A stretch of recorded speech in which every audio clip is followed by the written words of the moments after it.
What's going on YouTube? This is JabberTech, and today we're going to take a look at the Treblab E3 wireless Bluetooth headphones. These headphones are awesome because they are USB-C. That just means one less micro USB cable has to be in your bag.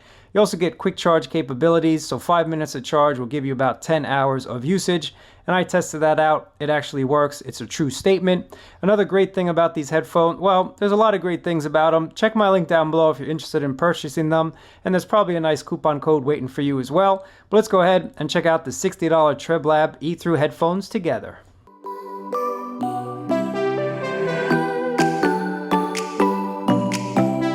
Opening these up, you get the nice travel case from Treblab. It's a soft hard shell case, and that keeps your headphones protected.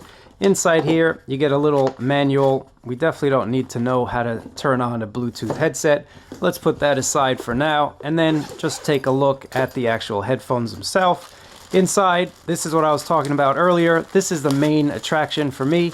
You get a nice USB-C cable, so you can use this to charge up your phone. You can use this to charge up your headset. You don't need a separate cable, and that's USB-C of all things. That's the future. We need USB-C on everything, so we just keep one cable with us. And then, of course, if you run out of juice, you have this nice USB to 3.5mm jack. If you still have one of these on your phone or your tablet, you can still listen to music without having any charge left.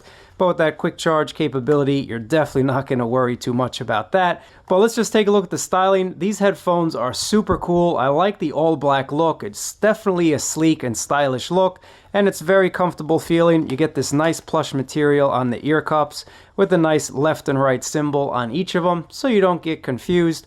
On the top here, you have some company branding that says Treblab, and the band itself, nice amount of padding on the top as well. Definitely expands. If you got that big head, no worries about this.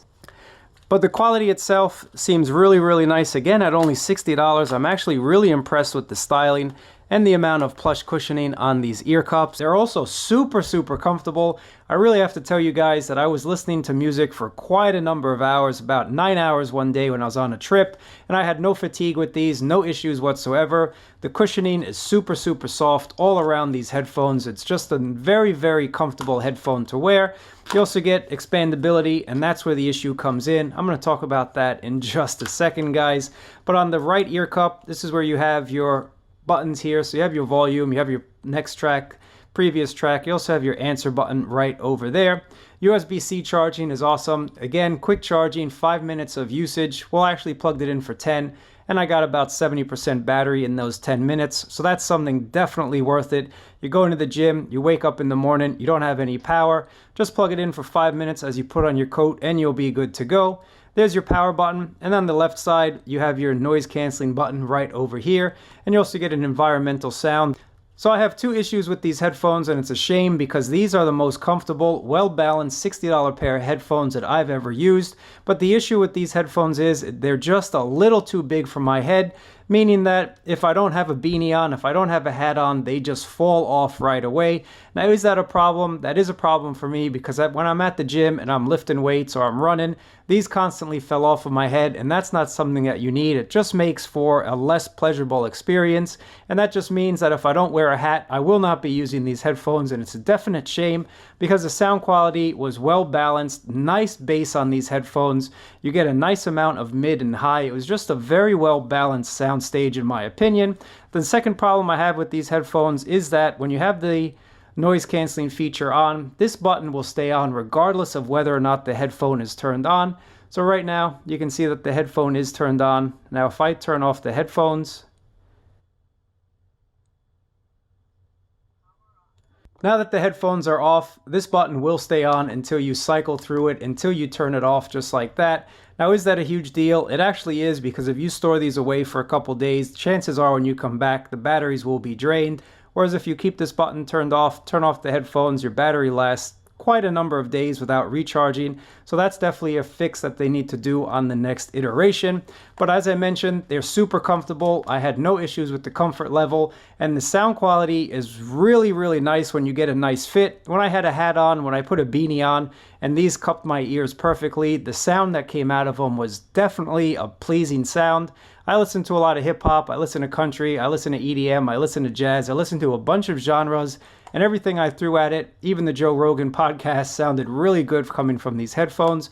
So it's just a shame that they don't fit my head. It's just a shame that they're a little too big. So for that reason, I will not be keeping these as my daily drivers outside of the winter time when I have a hat on to actually help secure these to my head. Noise canceling on these headphones also was not something that I could write home about. Maybe that's also due to the fact that these were a little bit too big on my ears and on my head, meaning that I didn't get that perfect fit over my ears, and that also helps with the noise cancellation. So when I cycled through the active noise cancellation with it on or with it off, I didn't really hear much of a difference, but thankfully, just due to the design, just due to the over-ear design, it does cut out some of the noise, so it will cut out some of the noise around you, just not all of it. But again, this is a $60 headphone, so I didn't really expect it to act like, say, the Bose NC700s do. It just does a good job, a decent job if you want to cut out, say, about 10% of the noise around you. Another thing that's important when you pick up Bluetooth headphones is latency. You don't want to watch something and hear it later. Well, thankfully, I didn't notice that at all with the Treblab E3. It synced up very nicely again. That's thanks to Bluetooth 5.0. So watching movies on this will not be an issue at all. Let me know what you guys think about the Treblab E3. If you have a larger head, I think these will be perfect for you. At $60, it's really a no-brainer for the gym, for the commute, or for any type of travel. But let me know what you guys think about it down in the comments below. I really appreciate you watching. Thumbs up, subscribe, and I'll catch you guys next time.